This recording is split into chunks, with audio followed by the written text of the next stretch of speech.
Vamos abrir Mateus 19 e ler do versículo 1 ao versículo 12. Mateus 19, do versículo 1 ao 12. Lerei os ímpares, os irmãos os pares. E aconteceu que, concluindo Jesus estas palavras, deixou a Galileia e foi para o território da Judéia, além do Jordão. Seguiram-no muitas multidões e curou-as ali. Vieram a ele alguns fariseus e o experimentavam, perguntando: é lícito ao marido repudiar sua mulher por qualquer motivo? Então respondeu ele: Não tendes lido que o Criador, desde o princípio, os fez homem e mulher, e que disse: por esta causa deixará o homem pai e mãe e se unirá à sua mulher, tornando-se os dois uma só carne? De modo que já não são mais dois, porém uma só carne. Portanto, o que Deus ajuntou, não separe o homem. Replicaram-lhe: por que mandou então Moisés dar carta de divórcio e repudiar? Respondeu-lhe Jesus: Por causa da dureza do vosso coração, é que Moisés vos permitiu repudiar vossa mulher. Entretanto, não foi assim desde o princípio. Eu, porém, vos digo: quem repudiar sua mulher, não sendo por causa de relações sexuais ilícitas, e casar com outra, comete adultério. E o que casar com a repudiada, comete adultério. Disseram-lhe os discípulos: Se essa é a condição do homem relativamente à sua mulher, não convém casar. Jesus, porém, lhes respondeu: nem todos são aptos para receber este conceito, mas apenas aqueles a quem é dado. Porque há eunucos de nascença, há outros a quem os homens fizeram tais, e há outros que a si mesmos se fizeram eunucos, por causa do reino dos céus. Quem é apto para o admitir, admita. Oremos. Nosso Deus, rogamos que o Senhor nos dê o entendimento da sua palavra, a nós e todos os irmãos na terra que estão lendo ou ouvindo sua explicação, como também os pecadores não regenerados. Que Cristo seja revelado, que a sua vontade seja revelada, que haja salvação, que haja edificação, consolação, exortação, conhecimento de Deus através da explicação da tua palavra. É em nome de Jesus que nós oramos. Amém. Vejam então que está um pouquinho, tá? Você quer que eu desligue isso aqui então? Desligue ele que está dando uma micro... Desligue ele. E eu fico aqui com... Então, esse texto fala de Jesus saindo da Judéia, né? Deixou a Galileia, e foi para a Judéia, para o território da Judéia, onde ele era bastante... havia uma oposição a Jesus. Tanto é que, no versículo 3, essa oposição se manifesta para botar ele em algum tipo de embaraço, né?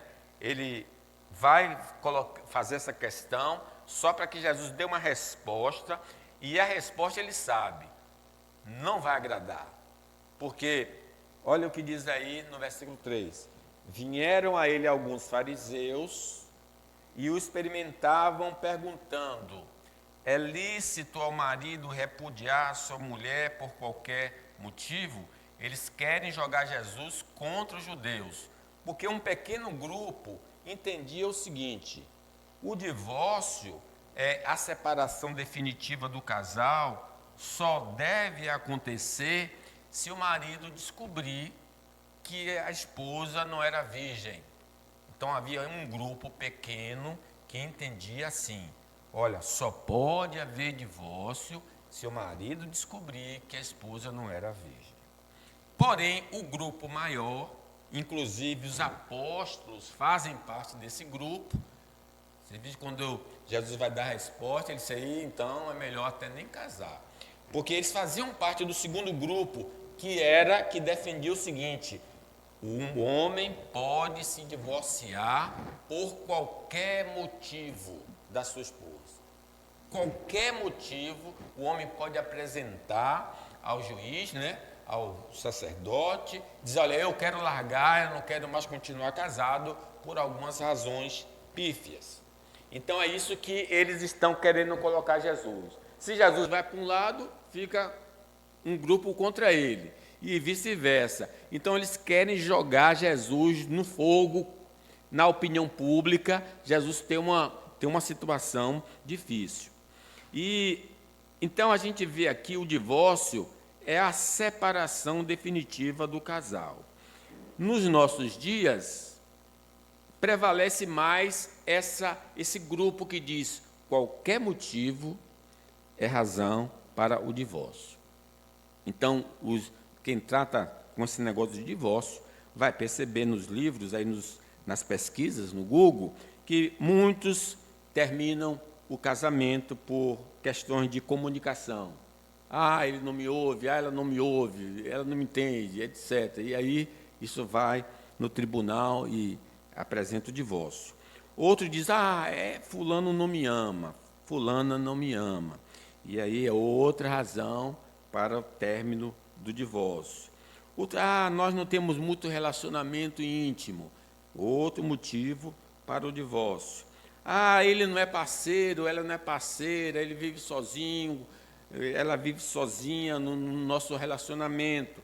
Aí apresenta isso, o casamento acaba. Alguns terminam o casamento por vício, alguém se envolve com muita bebida e acaba terminando o casamento. Outros terminam o casamento por violência doméstica. Ele me bate, ela me agride, ele me agride. E aí é uma outra justificativa para o término do casamento. E uma coisa também muito comum é: estou cansado. Olha, todo dia fulano de tal, já não dá mais. Meus olhos já estão insuportáveis, não aguenta mais. E aí cansou, quer a separação. E outros por dificuldade financeira, que é uma causa grande. Então, vejam, eu elenquei várias situações que é muito comum nos tribunais, justificando o término do casamento. E é essa pergunta que está: o casamento pode ser dissolvido por qualquer motivo ou só por um motivo específico? E Jesus, então, vai responder a essa pergunta. E a gente vai aprender aqui, porque tem casais aqui. Manuel fez referência aos viúvos, aos solteiros que estão querendo casar. Então, aprendo logo desde já aqui. Se vai casar, se prepare, porque é essa regra que Jesus estabelece aqui. Então, em primeiro lugar, Jesus vai responder: a separação definitiva do casal está na contramão do propósito do casamento, que é unir o homem e a mulher. Então, todo casal que está propondo o divórcio, no geral, está na contramão do propósito de Deus. Porque nós sabemos, com exceção daqueles que casaram forçado, vocês talvez não conheçam essa expressão forçado, é quando o jovem se antecipa, e aí então os pais de ambas as famílias levam no cartório e faz aquele casamento obrigatório. Mas, no geral, Marta e Igor foram livremente, espontaneamente, como eu também, e os outros casais aqui, foram no cartório e disseram: eu quero casar. É o que lá diz Gênesis: sai da casa do pai para se unir a uma mulher, Então, houve o quê? Voluntariedade das pessoas, que todos se casaram, no geral, casaram de maneira voluntária. Não foram obrigados a casar.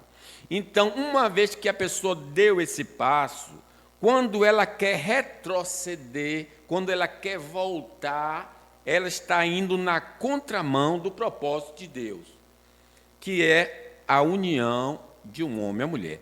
Não é bom que o homem esteja só.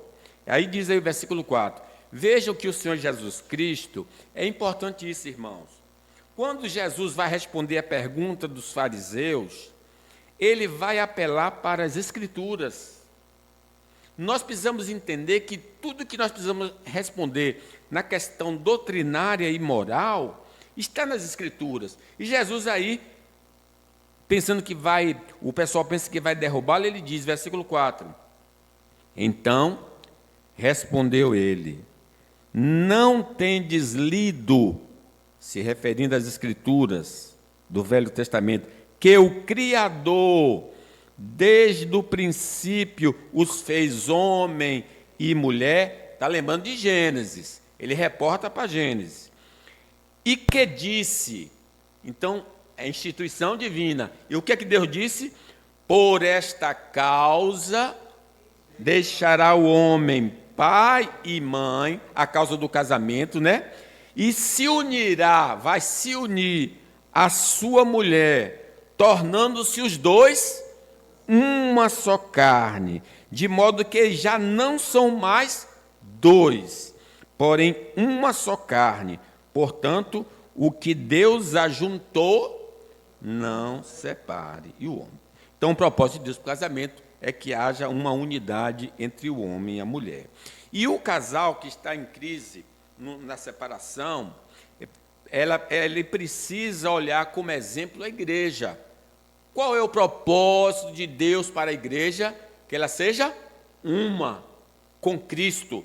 Observem o Salmo 133. Isso é bom para os que estão pensando em se divorciar.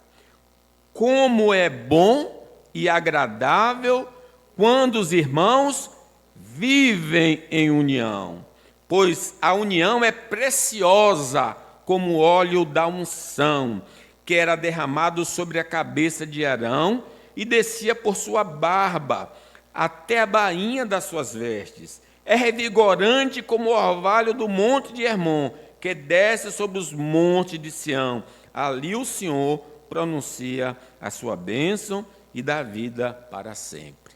Então, o casal que está nessa crise precisa entender que, assim como a igreja é uma em Deus, o marido e a mulher também é um. Isso não pode mais ser dissolvido, é indissolúvel o casamento. Paulo, escrevendo aos Efésios, diz o seguinte: façam todo o possível para se manterem unidos no Espírito, ligados pelo vínculo da paz, pois há um só corpo e um só Espírito, assim como vocês foram chamados para uma só esperança. Há um só Senhor, uma só fé, um só batismo, um só Deus e Pai de tudo, o qual está sobre todos e em todos, vive por meio de todos. A cada um de nós, porém, ele concedeu uma dádiva por meio da generosidade de Cristo. Então, olhando para a igreja, o casal que está com crise vai retroceder, ou pelo menos deve retroceder, nessa questão do divórcio. Olhemos também para a unidade da Trindade: o Pai, o Filho e o Espírito Santo. 3 pessoas e um. Diz a palavra de Deus: não te peço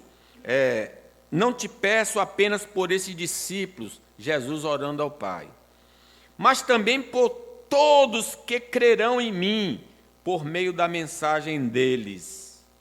Minha oração é que todos eles sejam um, como nós somos um, o Pai e o Filho.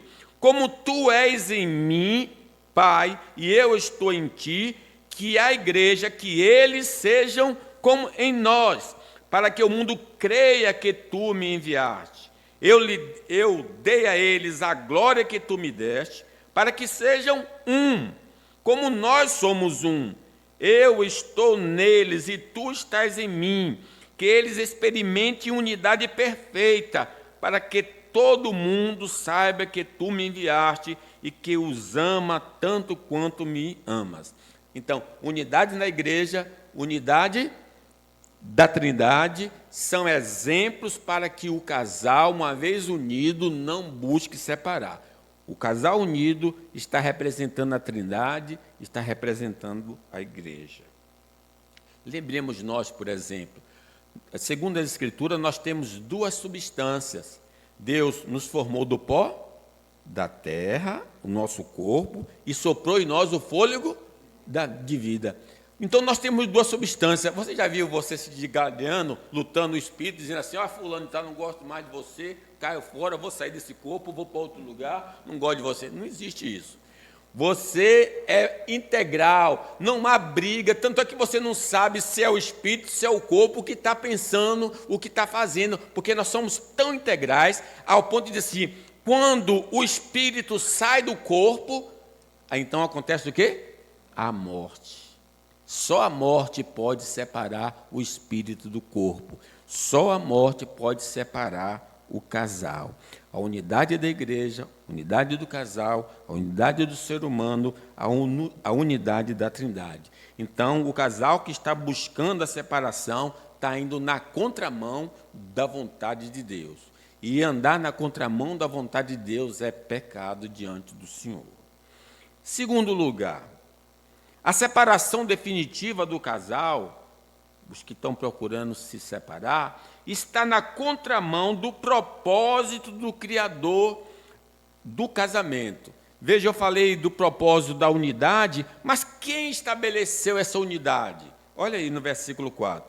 Então respondeu ele, não tendes lido que o Criador, é Deus que estabeleceu as regras do casamento. O Criador, desde o começo do mundo, fez o homem e mulher, e que disse, por esta causa deixará o homem o pai e mãe, se unirá à sua mulher, tornando-se os dois uma só carne, de modo que já não sois mais dois, porém uma só carne. E aí, aplicação, portanto, o que Deus ajuntou, não separe o homem. Deus não quer separação. Deus odeia, diz Malaquias, o divórcio. O casamento, irmãos, não é de origem humana, mas divina. É verdade que eu preciso, dentro da minha cultura, ir a um cartório, fazer registro e tal. Mas lembre, não. Quem criou o casamento foi Deus. Deus criou o casamento. E aí diz a palavra de Deus, o Senhor, lá em Gênesis, no princípio, o Senhor Deus disse, não é bom que o homem esteja sozinho. Você acha que nós somos mais sábios do que Deus? Não, eu vou ficar só. Claro, tem algumas pessoas que têm esse dom, no final do capítulo vai dizer isso. Mas, no geral, o homem não foi feito para ficar só, ele precisa de alguém. Não é bom que o homem esteja só. Farei alguém que o ajude e o complete. Você e eu só seremos completos com o nosso cônjuge. O Senhor Deus formou da terra todos os animais selvagens e todas as aves do céu, trouxe-os ao homem para ver como os chamaria, e o homem escolheu um nome para cada um deles. Deu o nome a todos os animais domésticos, a todas as aves dos céus, a todos os animais selváticos. O homem, porém, continuava sem alguém que o ajudasse e o completasse. Aí diz a palavra, então o Senhor Deus fez cair um sono profundo. Enquanto o homem dormia, tirou dele uma das suas costelas, fechou o espaço que ela ocupava. Dessa costela o Senhor Deus fez uma mulher e a trouxe ao homem. Finalmente exclamou o homem, olha, quando o homem viu a mulher, olha que alegria. Esta é osso dos meus ossos, é carne da minha carne. será chamada mulher, porque foi tirada do homem. Por isso o homem deixa o pai, mãe, e se une à sua mulher, e os dois se tornam uma só carne. Adão morreu com mais de 900 anos e não teve outra mulher. Alguém está vivendo aí uns 30, já estou cansado. Adão viveu 900 anos e a gente não sabe quem morreu primeiro. Possivelmente Adão morre primeiro, a mulher sempre vive mais. Então, Adão viveu com uma mulher mais de 900 anos. Alguém está vivendo 10, já está cansado. Estou cansado de ver fulano e tal. Meu irmão, não é isso. Adão ficou alegre em ver Eva, né? E jubilou. O casamento foi uma decisão deliberada e voluntária dos noivos. Lembra do Sansão? Sansão tem essa questão. Sansão muito envolvido na questão do casamento, né? Diz a palavra, Sansão estava em Tiná e viu uma moça do povo filisteu. Quando voltou para casa, disse a seu pai e a sua mãe, vi uma moça filisteia em Tiná, quero me casar com ela. Consiga aquela moça para mim. Seu pai e sua mãe se opuseram. Não há uma moça sequer em nossa tribo ou entre o nosso povo com quem você possa se casar? Porque tem de procurar uma esposa entre os filisteus pagãos, o pai reprovando. Mas Sansão disse a seu pai, consiga a moça para mim, é ela que eu quero. E ninguém moveu Sansão. Ele se apegou à mulher e disse, eu quero casar com essa mulher. E foi e casou, nós sabemos a confusão que deu. Então, se deu confusão, a culpa foi de Sansão, porque Sansão que resolveu casar com ela, né? Romper, então, o laço conjugal é ir contra Deus. Nós vimos que o propósito de Deus é a unidade. Agora, quem rompe o laço conjugal está agindo contra Deus. E a horrenda coisa é cair na mão do Deus irado. Quando nós pecamos, irmãos, nós pecamos sempre contra Deus. Foi assim que Davi disse, pequei contra ti, somente contra ti, e fiz o que é mal aos teus olhos, por isso tens razão no que dizes, e é justo o teu julgamento contra mim. Terceiro, a separação definitiva do casal está na contramão do coração sensível à palavra de Deus. Replicaram, versículo 7, replicaram, ali os caras não concordaram com Jesus, que Jesus disse assim, olha, está na Bíblia que o casamento é indissolúvel. Aí eles ficaram, não, esse negócio de casamento indissolúvel. Replicaram-lhe, por que mandou então Moisés dar carta de divórcio e repudiar? Eles estão se referindo ao texto de Deuteronômio 24. Só que no Deuteronômio 24 tem o seguinte, o cidadão casou com uma mulher. E aí, diz o texto, ele achou alguma coisa indecorosa nela. Essa palavra indecorosa aqui, que a gente não sabe o que significa, e que um judeu entendia que ela não era virgem, ou então entendia, ela queima muito o arroz em casa, pastor, eu não quero mais isso. Pastor, ela fica queimando, do feijão queima, tudo queima, essa mulher passa do ponto de tudo, nunca tem um bife mal passado, e eu quero mal passado, ela só passa, aí, então, é qualquer motivo, essa coisa indecorosa, eles entendiam qualquer coisa, né? Aí diz assim, ele achou uma coisa indecorosa nessa mulher, e disse, olha, eu não quero mais ela, aí ele dá carta de divórcio a essa mulher, aí a mulher vai, e outro gosta dela, e casa com ela. Mas aí, esse homem que casou com essa mulher, esse outro homem, ou ele morre, ou ele diz, também não quer ficar com essa mulher não, e larga ela também.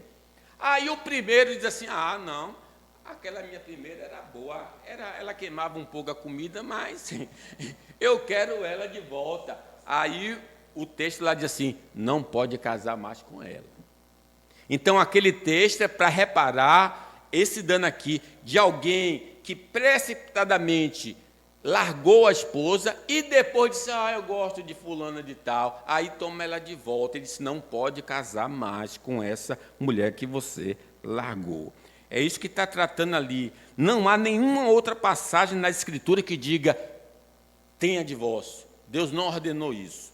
Replicaram então, por que mandou então Moisés dar carta de divórcio e repudiar? Aí Jesus responde, olha aí, respondeu-lhe Jesus, por causa da dureza do vosso coração é que Moisés permitiu repudiar vossa mulher. Entretanto, não foi assim desde o princípio. E aí que eu me pego.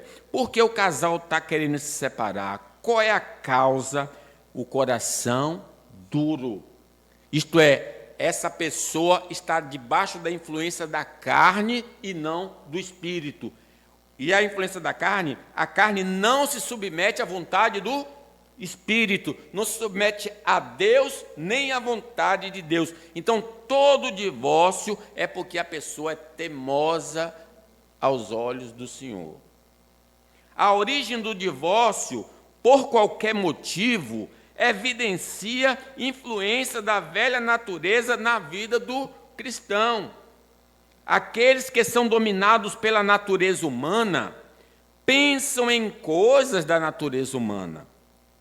Mas os que são controlados pelo Espírito pensam em coisas que agradam o Espírito. Portanto, permitir que a natureza humana controle a mente resulta em morte, mas permitir que o Espírito controle a mente resulta em vida e paz. Pois a mentalidade da natureza humana é sempre inimiga de Deus. Nunca obedeceu às leis de Deus e nunca obedecerá. Por isso, aqueles que ainda estão sob o domínio da sua natureza humana não podem agradar a Deus. Vocês, porém, não são controlados pela natureza humana, mas pelo Espírito Santo, se de fato o Espírito de Deus habita em vós. E se alguém não tem o Espírito de Cristo, esse não pertence a ele. Então, quando o crente, e tem muito divórcio de crente, está acontecendo é que um ou ambos estão sendo guiados pela carne. E aí vai outras decisões em outros campos da nossa vida. Nós sempre agimos assim contra Deus e contra a sua vontade, porque a carne está exercendo controle nessa área específica na nossa vida. A origem do divórcio, por qualquer motivo, revela rebelião à vontade revelada de Deus para o casal. Gente, eu vou viver com essa mulher nada, com esse cara? Não vou viver. Não, mas é a vontade de Deus que você fique até que a morte o separe. Não, pastor, não vou obedecer a Deus. Eu vou perder minha vida, a única vida que tenho com fulano de tal? Não vou, não. Essa é rebelião, o homem contra Deus. Samuel respondeu sobre essa rebelião: o que agrada mais ao Senhor? Holocaustos e sacrifício ou obediência à voz dele? Ouça! A obediência é melhor que o sacrifício, e a submissão é melhor que a oferta de gordura de carneiros. A rebeldia é um pecado tão grave quanto a feitiçaria, e persistir no erro é um mal tão grave quanto adorar ídolos. Assim como você rejeitou a ordem do Senhor, ele o rejeitou como rei. Então, o homem, a mulher que está buscando o divórcio, está em rebelião contra Deus. Está em rebelião contra Deus. A origem do divórcio, por qualquer motivo, demonstra interpretação e aplicação errada da palavra de Deus. Tem gente que ainda encontra, então, nesse texto aqui, já, não, pastor, eu encontrei uma coisa vergonhosa nela, para separar. Não, aquele texto não está mandando se separar, é justamente uma aplicação equivocada e errada da palavra de Deus. Em outras passagens mostram esse tipo de interpretação. Jesus falando: e porque vocês, com suas tradições, desobedecem ao mandamento de Deus? Pois Deus ordenou: honre teu pai e a sua mãe, e quem insultar seu pai e a sua mãe será executado. Em vez disso, vocês ensinam que, se alguém disser a seus pais: sinto muito, mas não posso ajudá-lo, jurei entregar como oferta a Deus aquilo que teria dado a vocês. Então o cidadão faz um voto: Senhor, olha, eu tinha a obrigação de dar um salário a meu pai, mas eu prometi dar ao Senhor. Então, olha, meu pai dançou, o dinheiro é todo de Deus.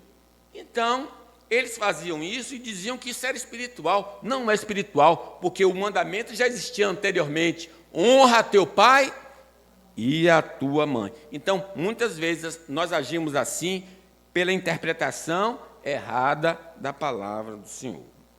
Quarto lugar, a separação definitiva do casal, não fundamentada pela infidelidade conjugal, torna o segundo casamento em adultério aos olhos de Deus.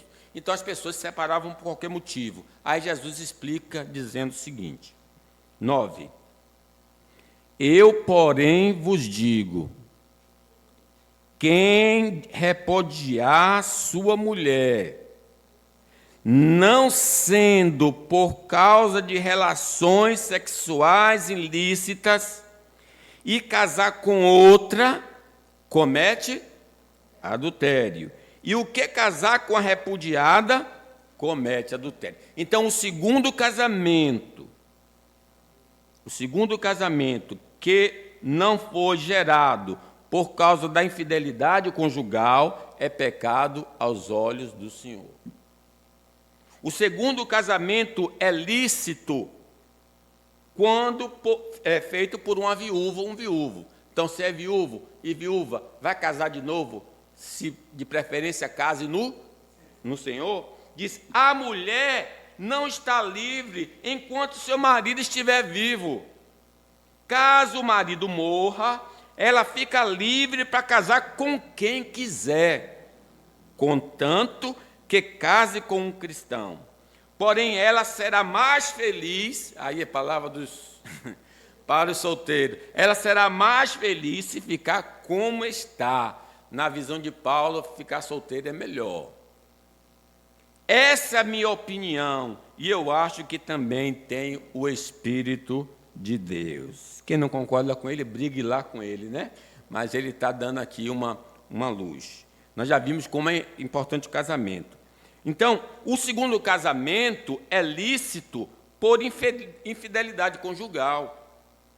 Então, a gente se prometeu viver até que a morte separe, e o nosso corpo, o casado, agora pertence à mulher, e da mulher pertence ao marido até que eles se separem pela morte. Então, quando a pessoa oferece o corpo, que já está consagrado a uma pessoa, e tem relacionamento extraconjugais, né, aí já vai cometer a infidelidade. Então, Jesus diz que o casamento pode ser dissolvido pela infidelidade, e é só lembrar de Oséias, que o Senhor diz a Gomer, né, ela não é mais a minha esposa, não quero mais ela, e larga Gomer pela infidelidade. O segundo casamento é lícito pelo abandono do cônjuge. Esse texto não abordou esse tema, não. Mas o apóstolo Paulo, falando de uma possibilidade, e eu leio aqui para vocês, essa pessoa pode casar de novo, diz assim, em Coríntios, aos outros digo eu mesmo, e não o Senhor, se um homem cristão é casado com uma mulher que não é cristã, e ela concorda em continuar vivendo com ele, que ele não se divorcie dela.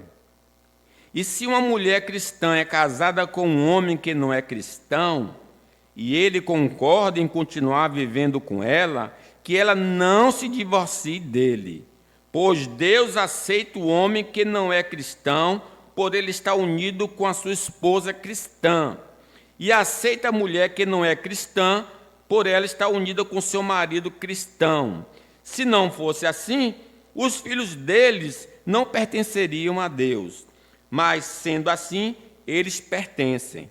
Porém, se o marido não cristão ou a esposa não cristã quiser o divórcio, então que se divorcie.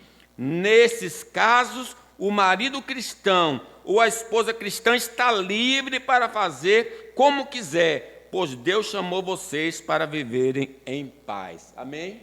Então, são essas possibilidades do segundo casamento na igreja do Senhor Jesus. Então, a infidelidade dá à parte fiel a graça de casar, ter um segundo casamento. A separação definitiva do casal acontece pela ausência de autossacrifício pela felicidade do outro. E aqui vem os discípulos. Vejam aí, versículo 10. Quando os discípulos ouviram o que Jesus falou, disse, olha, o casamento é indissolúvel, você só pode casar com outra pessoa pela infidelidade conjugal. Aí os discípulos, que era da turma dos liberais, olha o que os discípulos disseram, vamos ler os 10, porque é engraçado, viu? É cômico isso aqui. O 10. Disseram-lhe os discípulos, se essa é a condição do homem relativamente à sua mulher, não convém casar. Assim não. Se eu não posso trocar por mais nova, não quero. Então, vou ficar solteiro. Os discípulos estão defendendo essa ideia. Sabe por quê? Porque o casamento exige autossacrifício. Sabe, as pessoas que casam, e geralmente as pessoas que, ou melhor, as pessoas que estão se separando ou querendo se separar, procuram um ou outro para falar, diz, olha, eu quero me separar porque fulano não me faz feliz. Essa é a frase. Fulano não me faz feliz. Fulano não me dá uma palavra de carinho, fulano não faz isso. A pessoa entrou para o casamento de maneira errada, porque o casamento não é para fazer ninguém feliz. Vocês sabiam disso? O casamento não é para fazer uma pessoa feliz. A pessoa que casa é como o Joil, garçom. O garçom chega só para fazer o quê? Serve. Isto é, a pessoa que casou, a pessoa que quer casar, quando dá esse passo, diz, eu quero fazer o outro feliz. E a minha felicidade é fazer o outro feliz. De sorte quando você vê o sorriso no seu esposo, nos seus filhos, na sua esposa, aí ele deixa feliz. A felicidade sua consiste nisso, em ver o seu cônjuge feliz. Então, os discípulos, quando pensam, para fazer fulano feliz, não quero não, eu quero ser feliz. O autossacrifício, então, é indispensável para sermos discípulos de Cristo e para termos uma família legal. Lembre que para ser crente, diz a palavra, depois disse a todos, se alguém quer ser meu seguidor, que esqueça os seus próprios interesses, esteja pronto cada dia para morrer como eu vou morrer e me acompanhe. Pois quem põe os seus próprios interesses em primeiro lugar não terá a vida verdadeira. Mas quem esquece a si mesmo por minha causa terá a vida verdadeira. O que adianta alguém ganhar o mundo inteiro, mas perder a vida verdadeira e ser destruído? Pois se alguém tiver vergonha de mim e do meu ensinamento, então o Filho do Homem também terá vergonha dessa pessoa, quando ele vier na sua glória e na glória do Pai e dos santos anjos. Eu afirmo a vocês que estão aqui algumas pessoas que não morrerão antes de ver o reino de Deus. Então, uma pessoa que casa está disposta a fazer tudo para que a outra pessoa seja feliz. Então, o casamento começa a dar errado porque a pessoa mudou esse objetivo do casamento, de procurar a felicidade do outro. Mas, pastor, eu vou ser garçom o resto da minha vida depois de casar? Sim. Se não quer ser garçom, o que é que tem que fazer? Não case. Fique só. O alvo do rapaz que sai de casa é fazer feliz a sua esposa. E isto consiste a sua felicidade. Diz a palavra de Deus, depois disse Jesus e os seus discípulos, depois disso, Jesus e os seus discípulos foram para a região da Judéia.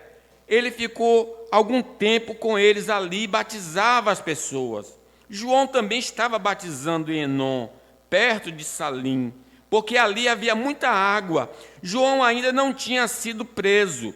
Alguns discípulos de João tiveram uma discussão com um judeu sobre a cerimônia da purificação. Eles foram dizer a João, mestre, aquele homem que estava com o senhor do outro lado do rio Jordão está batizando as pessoas. O senhor falou sobre ele, lembra? E todos estão indo atrás dele. João respondeu, presta atenção, esse homem, o que é que esse homem responde? Quando as pessoas estão abandonando ele. Ninguém pode ter alguma coisa se ela não for dada por Deus. Vocês são testemunhas de que eu disse, eu não sou Messias, mas fui enviado adiante dele. Eu não sou Messias, mas fui enviado adiante dele. Num casamento, o noivo é aquele a quem a noiva pertence.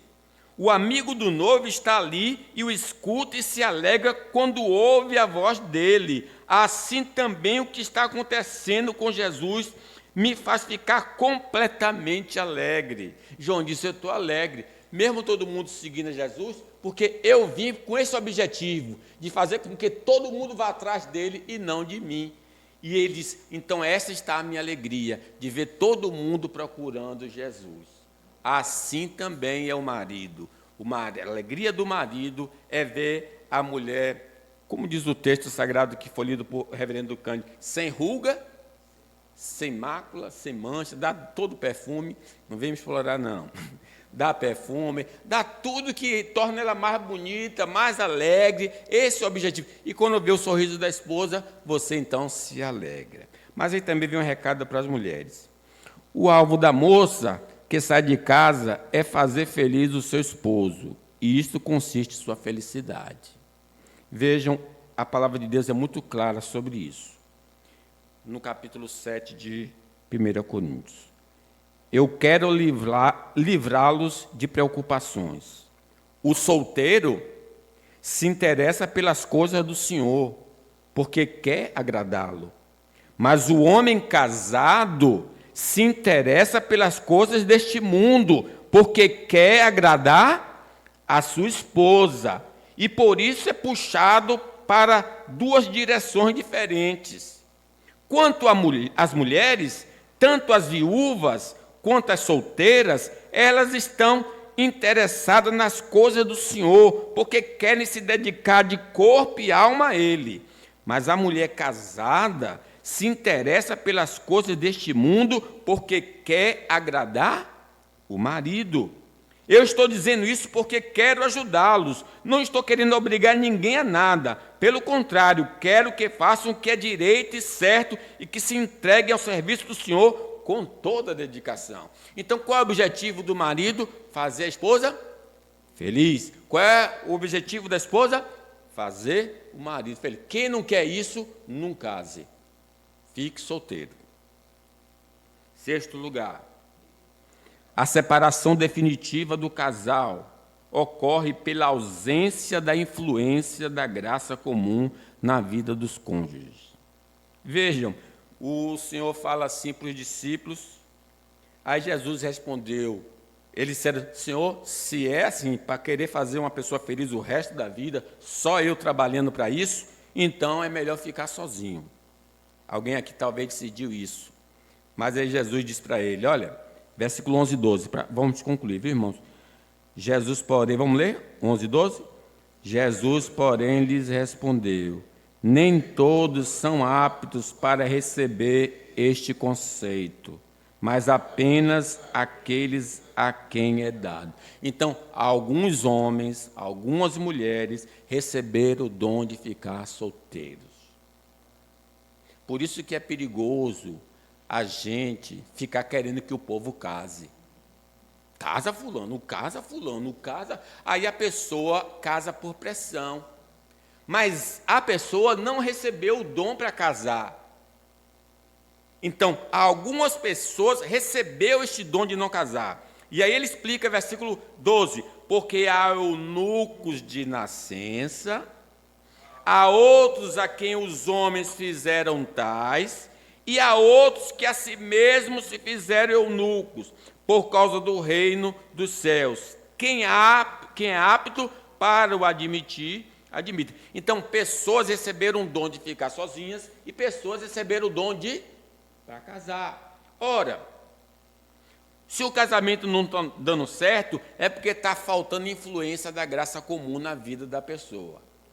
Irmãos, toda boa dádiva, todo dom perfeito, vem lá do céu. Eu falo Graça comum, porque Deus não dá só aos crentes, não. Dá às pessoas lá fora também. É por isso que vocês encontram casais com 60 anos vivendo junto e uma coisa amorosa. Por quê? Porque Deus derramou graça sobre o marido e sobre a esposa. Graça comum. O casamento não é de igreja, é de todos os homens, né? É uma graça para todos os homens. Muitos, devido à pressão social, casam, mas não receberam graça para casar e vão se machucar no casamento. Por quê? Deus não lhe deu o quê? Este dom. Então nós precisamos discernir o dom e não ficar dando indireta para a pessoa que não casou. Fulano, não casou. Aí a pessoa fica sentida, o outro fica sentido, né? Nós precisamos entender que Deus deu a cada um seu dom. Cada um deve continuar vivendo de acordo com o dom que o Senhor lhe deu. E na condição em que se encontra quando Deus o chamou. Essa é a regra que eu ensino em todas as igrejas. Se um homem judeu que é circuncidado aceita o chamado de Deus, ele não deve tirar as marcas da circuncisão. E se um homem não judeu que não é circuncidado aceita o chamado de Deus, ele não deve circuncidar-se. Não faz diferença essa circuncidação ou não. O que importa é obedecer aos mandamentos de Deus. Cada um deve continuar como era quando aceitou o chamado de Deus. Você era escravo quando Deus o chamou? Não se preocupe com isso. Mas se você pode se tornar livre, então aceite a oportunidade. Mas o escravo que foi chamado pelo Senhor é agora um homem livre que pertence ao Senhor. Assim também um homem livre que foi chamado por Cristo é escravo de Cristo. Deus comprou vocês por um preço. Portanto, não se torne escravo dos seres humanos. Irmãos, cada um deve continuar na presença de Deus, assim como era quando